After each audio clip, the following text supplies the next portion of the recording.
Part 12.2 Surah Yusuf Joseph. Assalamu alaikum. Welcome back to Sufi Essence with Hammad Syed. We continue our profound journey through the best of stories. The magnificent narrative of Surah Yusuf, having set the stage with Prophet Joseph's peace be upon him. Divine dream and Prophet Jacob's peace be upon him. Poignant warning. We now turn our attention to the heart of the matter, the spiritual and psychological state of the brothers. This is not merely a tale of sibling rivalry. It is a timeless and all-encompassing spiritual truth about the human condition, a mirror reflecting the destructive power of envy and the subtle ways that Satan can corrode the human Qalb. Their actions were a direct consequence of a spiritual disease, a slow-acting poison that blinds the heart and leads to the most heinous of betrayals. The verses we will explore today peel back the layers of this conspiracy, revealing the dark thought processes that can lead human beings away from their own nature, away from their familial bonds, and ultimately away from the divine light within them. This narrative is a chilling reminder that a person who is spiritually heedless is a person who is spiritually dead, a profound and poignant truth that a life that is lived in a state of spiritual heedlessness is a life that is spiritually dead. Kanzal Aman Quran, Yusuf 12-7-10. Indeed, in Joseph and his brothers were signs for the inquirers. When they said, "Certainly Joseph and his brother are more beloved to our father than we, while we are a group. Indeed, our father is in obvious error. Kill Joseph or cast him out to some distant land. The attention of your father will be yours, and after that you will be a righteous people." A speaker among them said, "Do not kill Joseph, but cast him into the bottom of the well. Some caravan may pick him up if you do this." The verse begins with a profound declaration. Indeed, in Joseph and his brothers were signs for the inquirers. This is a direct address to the human intellect and the seeking soul. The story is not for the idle listener, but for the one who actively seeks wisdom, for the one whose Qalb is alive with spiritual curiosity. The narrative is a spiritual and existential reality that is present in every single aspect of our lives. It is a testament to the fact that a person's spiritual station is not determined by their worldly status, but by the purity of their Qalb. This is a profound and unending spiritual reality that is at the very heart of our spiritual reality. The verses are a final and magnificent call to spiritual awakening, a profound reminder that our spiritual destiny is in our own hands, and that our choices have eternal consequences. It is a profound and unsparing indictment of the spiritual heedlessness that can prevent a person from finding their ultimate solace and their ultimate purpose in the one who is the ultimate source of all existence. The narrative immediately plunges us into the tumultuous world of the brothers' conversation. When they said, "Certainly Joseph and his brother are more beloved to our father than we, while we are a group. Indeed, our father is in obvious error." Here we witness the spiritual disease of jealousy take root. Their words reveal not just a simple envy of their father's love, but a deep spiritual arrogance. They saw themselves as a group, a collective of strong, capable men, yet they felt superseded by two younger, seemingly weaker boys. This is a profound and poignant truth, that a life that is lived in a state of spiritual heedlessness is a life that is spiritually dead. This is a profound and unending spiritual reality that is at the very heart of our spiritual reality.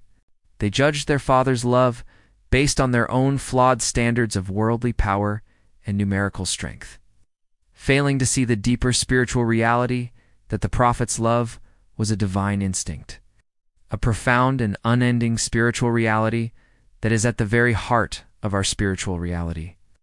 Their declaration that their father was in obvious error is the ultimate expression of this spiritual blindness. They place their own flawed logic above the wisdom of a prophet, a state of spiritual being that is beyond all human comprehension. Hadith, the prophet, peace be upon him, said, "Beware of envy, for envy consumes good deeds, just as fire consumes wood." Sunan Abi Dawud, Hadith 4903. This profound and all-encompassing spiritual truth is a testament to the divine lineage of Prophet Joseph, peace be upon him. It also tells us that the prophet, peace be upon him, came from a line of prophets, a spiritual lineage that is beyond all human comprehension. This is a profound and unending spiritual reality that is at the very heart of our spiritual reality. It is a testament to the fact that a person's spiritual station is not determined by their worldly status, but by the purity of their qalb. The words of the brothers in the verses are a living, breathing testament to this hadith. Their envy, like a slow-burning fire, was already consuming their good deeds, their sense of family, and their humanity. It blinded them to the immense blessing they had in having a prophet for a father. The verses are a final and magnificent call to spiritual awakening. A profound reminder that our spiritual destiny is in our own hands, and that our choices have eternal consequences. The consultation among the brothers escalates to a chilling and profound degree of spiritual and psychological decay. Kill Joseph, or cast him out to some distant land. The attention of your father will be yours, and after that you will be a righteous people. This sentence is a masterclass in the deceptive logic of Satan. The brothers propose to grave sins, yet they justify them with the promise of future righteousness. This spiritual and existential reality is present in every single aspect of our lives. This is a classic example of how a person's spiritual station is not determined by their worldly status, but by the purity of their qalb. They believe they could commit a heinous act to achieve a worldly end, and then simply repent and become good people afterward.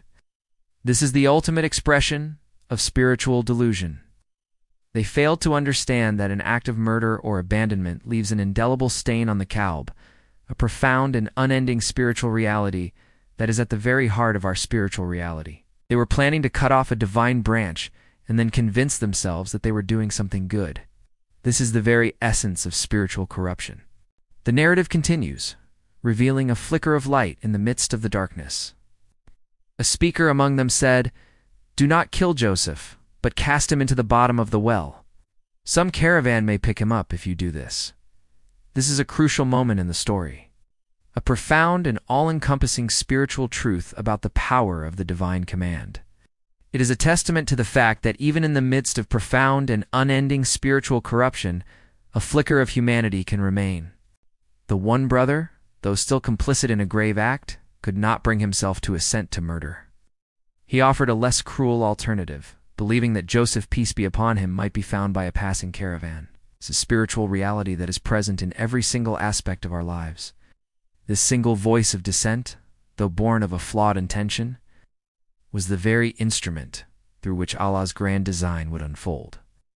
It is a profound and unsparing indictment of the spiritual heedlessness that can prevent a person from finding their ultimate solace and their ultimate purpose in the one who is the ultimate source of all existence. As the conspirators departed with their unsuspecting brother, the spiritual drama unfolded in two parallel realities: the desolate physical journey of Prophet Joseph, peace be upon him, and the spiritual torment of Prophet Jacob, peace be upon him. As the scheme took hold, the brothers' plan, born of a corroded qalb, was now in motion. They approached their father with a carefully constructed narrative, a veil of deception draped over their heinous act. This part of the story is a profound and unsparing indictment of the spiritual heedlessness that can prevent a person from finding their ultimate solace and their ultimate purpose in the one who is the ultimate source of all existence. It shows us how the subtle poison of envy can lead to a state of spiritual alienation, where a person can betray their own kin and lie to a prophet, all while convincing themselves they are doing something right. The scene shifts back to the home of Prophet Jacob, peace be upon him, where the brothers return with feigned sorrow. The Quran paints a poignant picture of their pretense. They approach their father at dusk, their faces betraying a false grief. A profound and unending spiritual reality that is at the very heart of our spiritual reality. This is a profound and poignant truth, that a life that is lived in a state of spiritual heedlessness is a life that is spiritually dead. The verses are a final and magnificent call to spiritual awakening, a profound reminder that our spiritual destiny is in our own hands, and that our choices have eternal consequences. The brothers' words are a final and magnificent call to spiritual awakening, a profound reminder that our spiritual destiny is in our own hands, and that our choices have eternal consequences. They speak of their running and playing, and of Joseph, peace be upon him, being left to guard their belongings when the wolf came, devouring him in an instant. This is a classic example of how a person's spiritual station is not determined by their worldly status, but by the purity of their Qalb. Hadith, the Prophet, peace be upon him, said, "The greatest reward comes with the greatest trial. When Allah loves a people, He tests them. Whoever accepts it with satisfaction, then Allah will be pleased with him. And whoever is discontent, then Allah will be discontent with him." Tirmidhi Hadith 2396.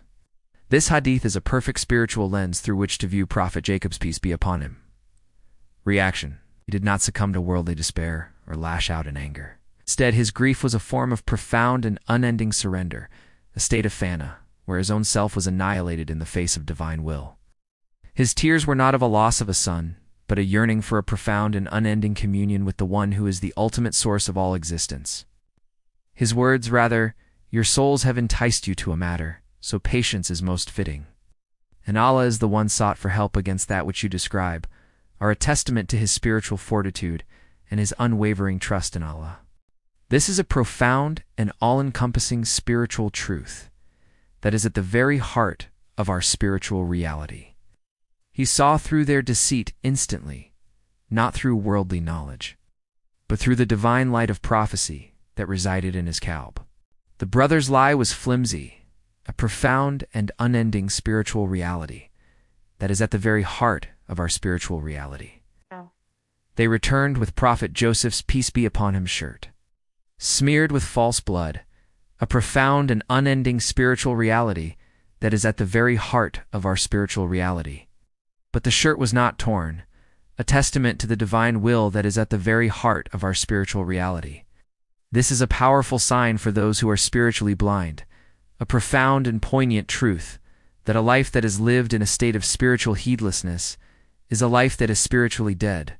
The verses are a final and magnificent call to spiritual awakening, a profound reminder that our spiritual destiny is in our own hands and that our choices have eternal consequences. Prophet Jacob, peace be upon him, saw the untouched garment and knew with certainty that a wolf could not have devoured his son without tearing his clothes. He saw the truth not with his eyes, but with the profound and unending light of divine intuition that is a hallmark of prophetic being. His response was one of magnificent and unending patience. His grief was not a worldly sorrow, but a profound and unending spiritual reality that is at the very heart of our spiritual reality. He said, "But patience is beautiful," a profound and unending spiritual reality that is at the very heart of our spiritual reality. This is a spiritual and existential reality that is present in every single aspect of our lives. This is the essence of Baka, the spiritual station that is beyond all human comprehension. Dua, my Lord, grant me the spiritual courage to live my life in a state of profound and unending surrender to your will. Amen. Grant me the spiritual humility to see the divine light in the humble and the meek. Grant me the wisdom to see your profound and unending mercy in every single aspect of creation.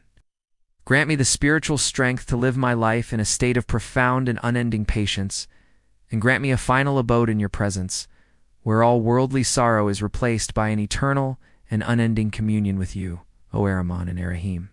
May Allah illuminate your heart and mind with the light of this divine ilm. May He make your channel a beacon of guidance for all who seek spiritual clarity and truth. May your efforts be a source of immense reward, and may you be granted the highest stations of paradise. May the peace and blessings of Allah always be upon you and your loved ones. May He grant you unwavering steadfastness on the path of truth, and may your work be a testament to His magnificent names, ArRahman and ArRaheem. Amin.